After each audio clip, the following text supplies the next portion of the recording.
What is up, everybody? Welcome back to the Badass Times. I went and saw Oppenheimer earlier today, came out, did a out of the theater reaction, recorded on my phone like I've been doing the out of the theater reactions, and I came home to upload it, and for some reason the audio is all distorted.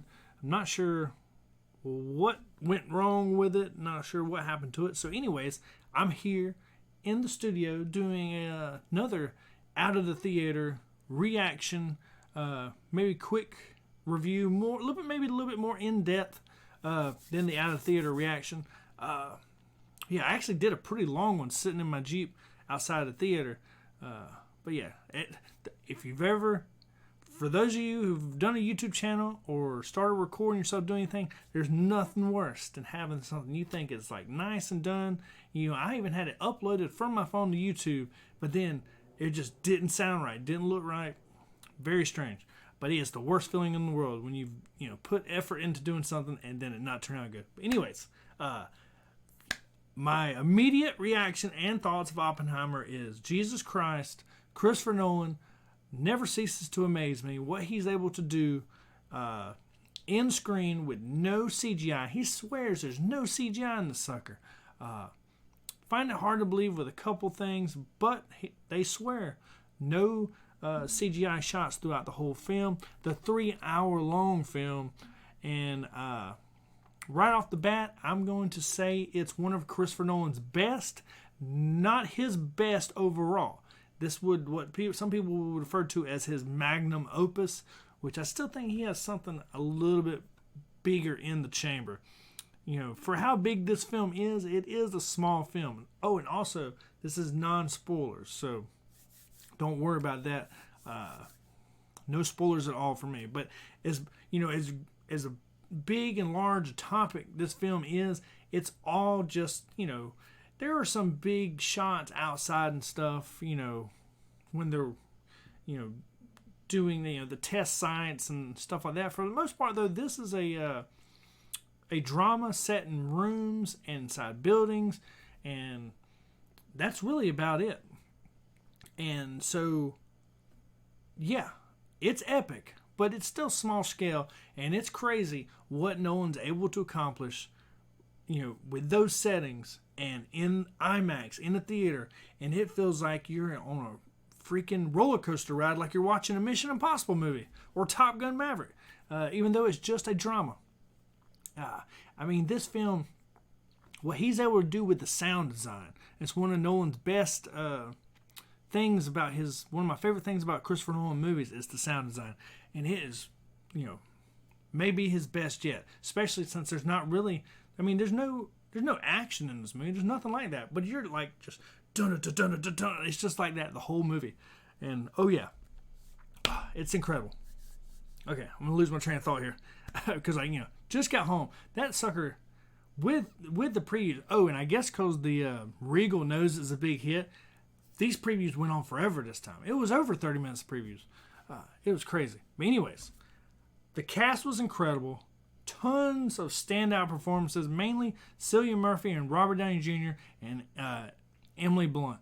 Those expect Academy Award nominations for all three. Best actor Cillian Murphy, best supporting actor Robert Downey Jr., and best supporting actress for Emily Blunt. Maybe best actress, but depends on how they want to work it. Depends on what the competition is. That would probably be the studio's choice. And an all-star cast behind them and all around them. Tons of surprise actors. A couple of my favorite actors of all time show up. No spoilers, once again. It's so good. So well made. But it's still not even my favorite Christopher Nolan film. I'm going to say my favorite is still Dunkirk and or Interstellar. Those are my two. I know Interstellar is kind of unpopular opinion, but Dunkirk I still think is a better film than this one. And Interstellar is a slight, depending on the day, is first or slight second place, maybe. But yeah, highly recommend seeing this in the best theater that you have available to you. Most people don't have the ability to go see it in IMAX or can't afford to see it in IMAX and can't get to an IMAX theater, can't get to a 70 millimeter IMAX theater, which I couldn't even get to a 70 millimeter, but I just went to the closest big IMAX where I live. And, but overall, just make sure you see it in a theater. Do not wait for to see this at home. It's well worth, sitting in the crowd for 3 hours and not going to the restroom for 3 hours. It's well worth it. You'll be happy you've done it. And I'm trying to think what else to say real quick about the movie. It's so much to take in. Really probably can't ever give a proper reaction and thought on this movie until I've seen it 2 or 3 times. Let it digest. But if you're a history person like I am, they do a really good job of explaining to mainstream mass audiences about the inner workings of Oppenheimer's life, like the finer details. Nolan does a great job, and it's based on a novel. And I don't know how true. I was surprised by some of the story elements that I'd never heard of, kind of in history. So I don't know.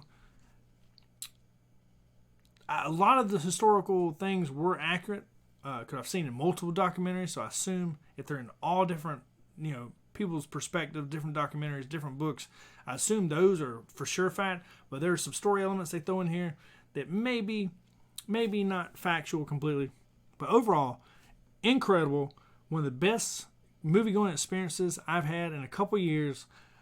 Definitely right now, top 3 of the year for me. And will probably be in your top 3, maybe your number 1. I've seen it as a lot of people's number 1 of the year. But anyways, I'm going to keep rambling on.